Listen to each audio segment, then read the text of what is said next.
Évangile de Jésus-Christ selon saint Matthieu au chapitre 3, versets 1 à 12. En ces jours-là, paraît Jean le Baptiste, qui proclame dans le désert de Judée: Convertissez-vous, car le royaume des cieux est tout proche. Jean est celui que désignait la parole prononcée par le prophète Isaïe. Voix de celui qui crie dans le désert: Préparez le chemin du Seigneur, rendez droit ses sentiers. Lui, Jean, portait un vêtement de poil de chameau et une ceinture de cuir autour des reins. Il avait pour nourriture des sauterelles et du miel sauvage.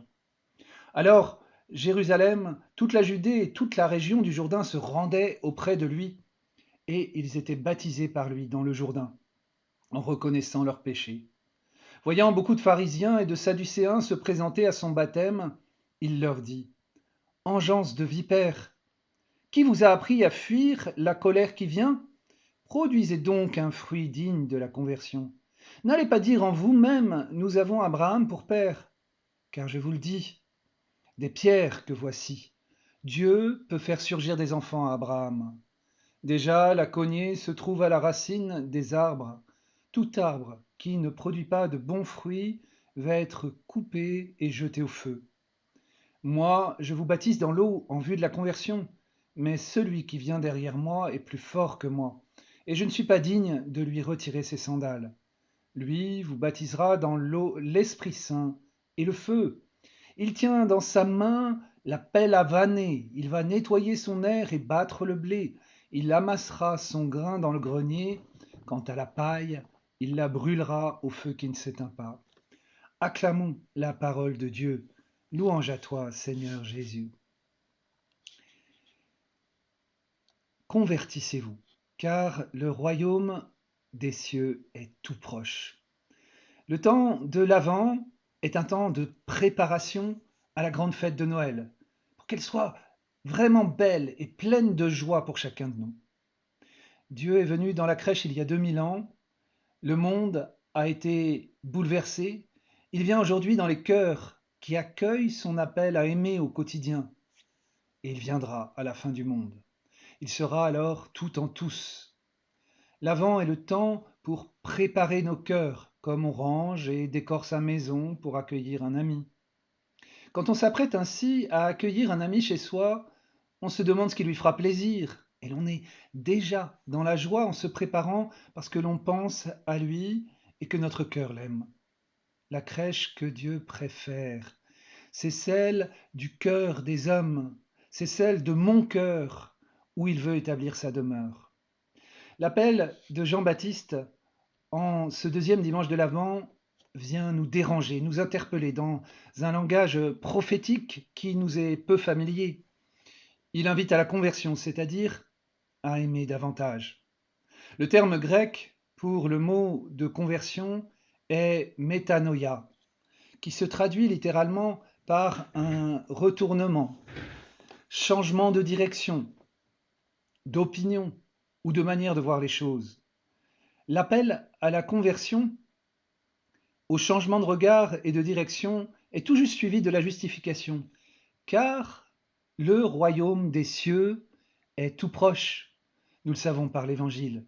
Le royaume des cieux, c'est Jésus lui-même, en personne, et la vie nouvelle qu'il nous ouvre par lui, avec lui et en lui, comme on dit à chaque Eucharistie.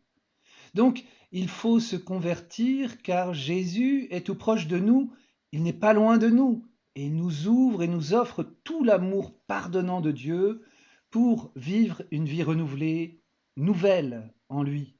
Convertissez-vous, changez votre manière de voir votre existence à la lumière de sa venue et du don de son esprit.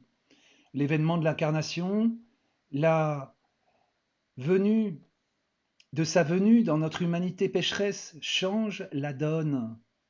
Il s'est fait l'un de nous et par sa résurrection, je peux le rencontrer à toute heure du jour et de la nuit et vivre les joies et les difficultés de ma vie avec lui. Il est tout proche. Il peut me comprendre, me rejoindre, m'accompagner, comme le dit le pape François. Jésus-Christ t'aime. Il a donné sa vie pour te sauver. Et maintenant, il est vivant à tes côtés, chaque jour, pour t'éclairer, te fortifier, pour te libérer.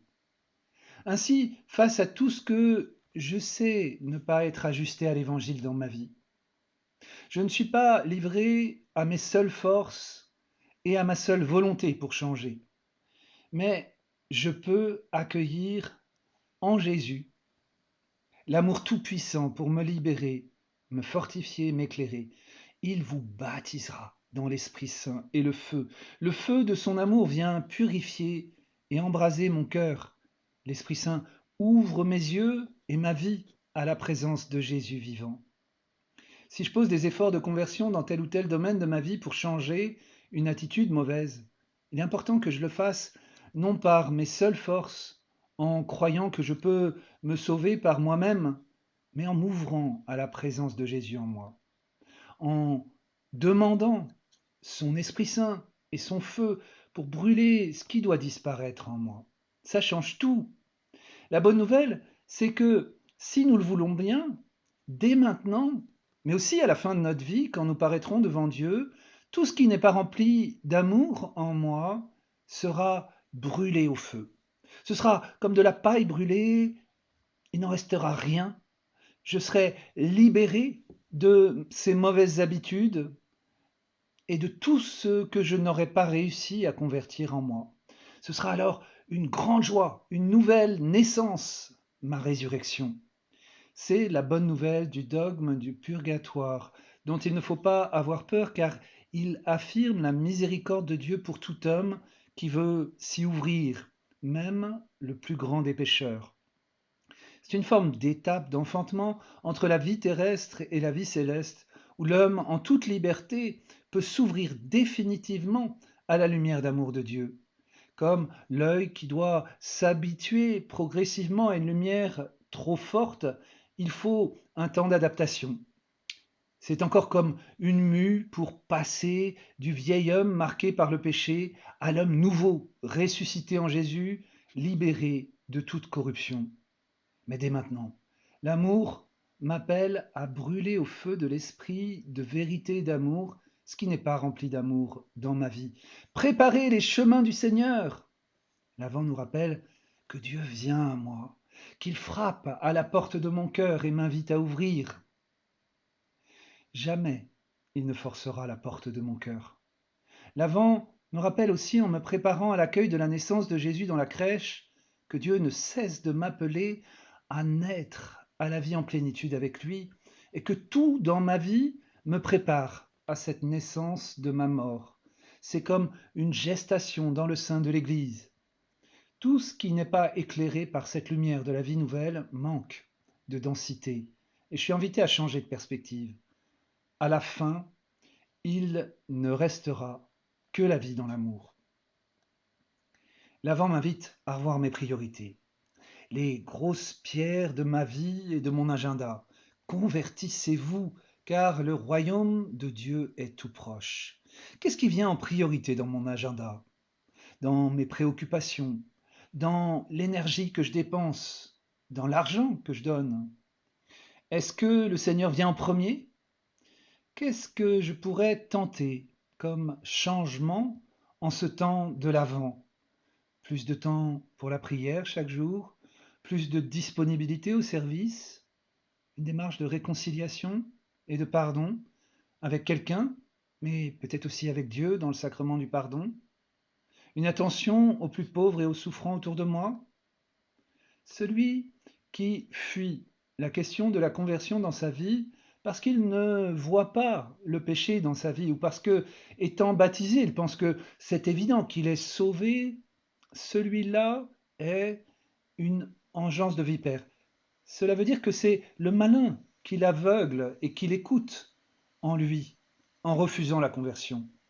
L'homme trompé dans ses pensées par le malin pense alors échapper à la colère qui vient, c'est-à-dire au jugement de Dieu sur le mal et le péché que Dieu ne peut pas supporter car cela détruit l'homme. Attention ici à ne pas se tromper. La colère de Dieu trouve son expression finale dans le Nouveau Testament sur la croix. Étrange colère.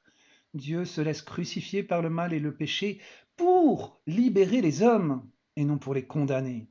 C'est en reconnaissant notre part dans ce mal que nous échappons à la colère, c'est-à-dire à la mort qu'entraînent nos refus d'aimer, en accueillant les fruits d'amour, de pardon et de salut de la croix. Il n'y a pas les hommes bons d'un côté et les mauvais de l'autre. C'est en chacun de nous qu'il y a du bon et du mauvais. C'est à chacun de nous que l'appel à la conversion s'adresse. Pour le partage, eh bien, reprendre cette question, qu'est-ce qui m'a touché dans la parole et l'enseignement? Et puis cette question, comment peut-être je vais vivre l'avant cette année? Quel petit pas, tentative pour préparer la venue de Jésus? Et puis, un point pour cette semaine, demander chaque jour au Seigneur quelle conversion il attend de moi et la force pour changer. Bon partage!